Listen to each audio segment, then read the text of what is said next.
Prends ma vie, Seigneur, prends ma vie. Que ma vie soit prière. Prends ma vie, Seigneur, prends ma vie. Que ma vie ressemble à ta vie. Que ma vie ressemble à ta vie. Seigneur, sauve-moi. C'est le cri de Pierre lorsque, dans l'évangile de ce 19e dimanche du temps ordinaire, il se sentait englouti dans l'eau, les eaux de la mer. Seigneur, sauve-moi. Et Jésus tend la main pour le sauver. Sur la mer agitée de notre vie en ce monde, la meilleure des choses à faire, c'est de garder le regard fixé sur Jésus, c'est de crier vers lui pour demander son soutien, pour demander son secours. Saint Matthieu raconte cet épisode de la vie des apôtres, de la vie des disciples, lorsque, après la multiplication des pains, Jésus les a congédiés et lui est allé prier pour un bon moment sur la montagne. Et au cœur de la nuit, alors que la barque était tirée ici et là par la mer agitée, parce que les vents étaient contraires et que les vagues étaient en agitation, en mouvement, Jésus vient vers eux marchant tranquillement sur la mer. Les apôtres ont peur. Ils crient. Voyant Jésus, ils croient qu'il s'agit d'un fantôme. Mais Jésus leur parle et leur dit, « Confiance, c'est moi, n'ayez pas peur. » Cet évangile nous présente deux tableaux.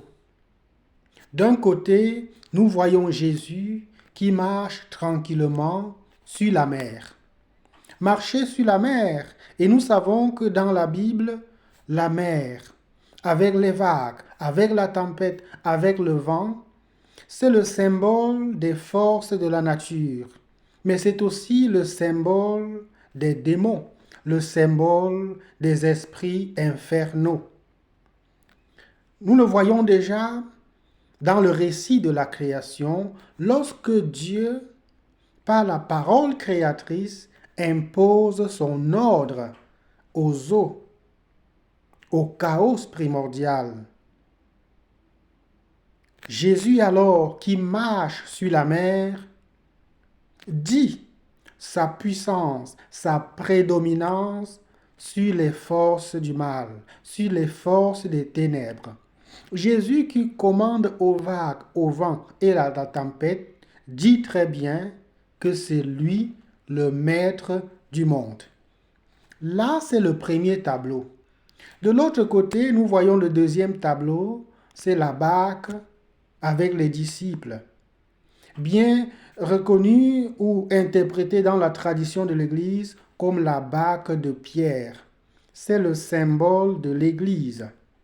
L'Église qui, en ce monde, est tirée ici et là, ballottée d'un côté à l'autre par les vents contraires de la vie, par les critiques, par les coups bas, par les persécutions, par les forces adverses de toutes sortes, ici représentées par la mer agitée.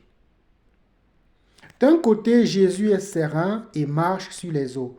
De l'autre côté, les disciples ont peur et ils crient.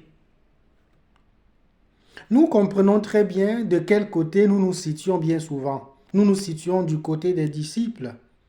Nous traversons dans notre vie, dans nos familles, dans nos sociétés, dans nos nations, même dans notre Église, nous traversons bien souvent des moments difficiles, ballottés par le vent, traumatisés par la tempête et les tumultes de toutes sortes.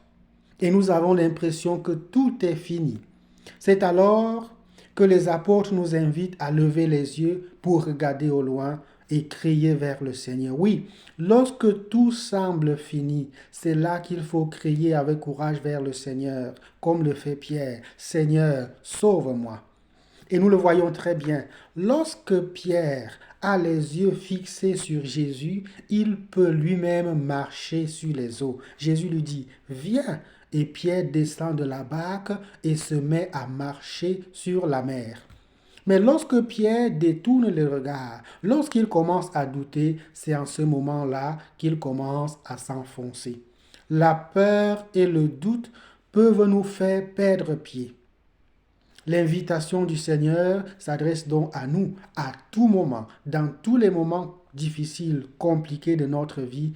Confiance, confiance, confiance. Merci Seigneur pour ta présence. Merci de nous tendre la main pour nous relever lorsque nous nous enfonçons dans les océans de notre vie. Que ta bénédiction descende sur nous, au nom du Père et du Fils et du Saint-Esprit. Bon dimanche à tous.